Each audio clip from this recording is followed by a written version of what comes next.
definition of a bubble is no one fully understands it until it bursts. People were making fortunes on the stock market, and then all of a sudden... To help all of us understand better our American way of life. Welcome to the edge of nowhere, where we delve into the black hole of our reality.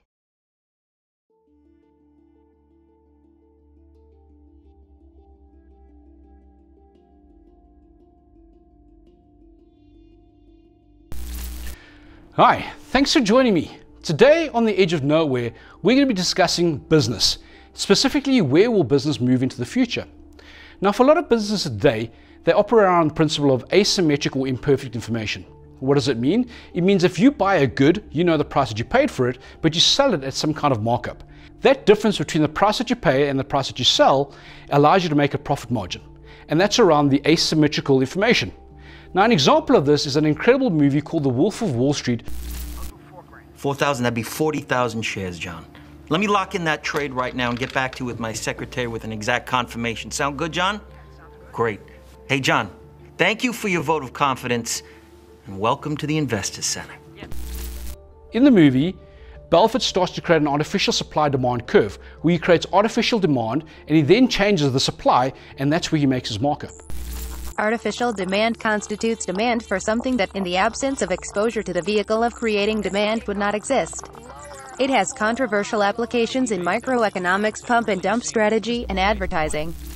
Smart short sellers are going to be able to time this and say, you know what, it's reached the peak of what the allowable capital is for all of these stocks together, and you can start really making a lot of money. Sell into that higher inflated trading price, cash out, and make off with their profits, while the innocent investor is left holding large quantities of worthless stock. Basically using nothing more than the force of persuasion. A demand is usually seen as artificial when it increases consumer utility very inefficiently. In the future where we're going to, not only will this be done instantaneously, but it'll be controlled by artificial intelligence. Because machines will be able to scour the internet. Think about today, whether it's purchasing something online. You go to Amazon, you may go to some other online store and you look at the prices. I believe that if you can focus obsessively enough on customer experience, selection, ease of use, low prices, more information to make purchase decisions with, if you can give customers all that, plus great customer service, and with our toys and electronics, we have a 30-day return policy. If you can do all of that, then I think you have a good chance. And essentially what you're doing is you're trying to say, well, let's use an algorithm that will compare prices that determines then what's the perfect supply-demand curve where I have the smallest amount of difference between this imperfect information.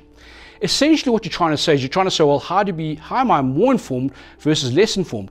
Therefore, changing those supply-demand curves to make sure that the margins become slimmer, i.e. you get a better price. This asynchronous information causes problems around saying, well, what is the true price to pay?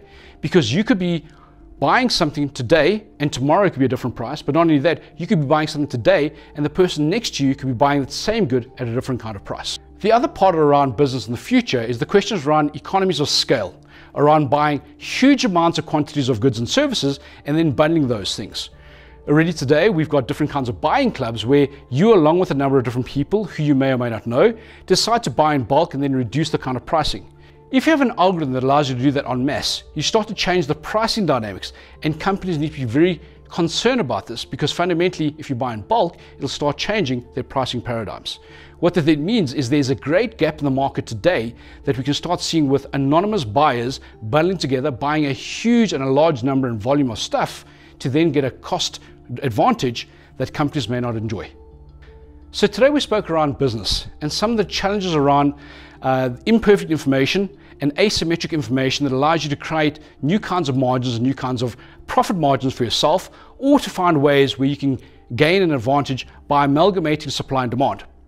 I hope you really enjoyed that. Please join us on our next episode as we journey to the edge of nowhere. Goodbye. I will see you online.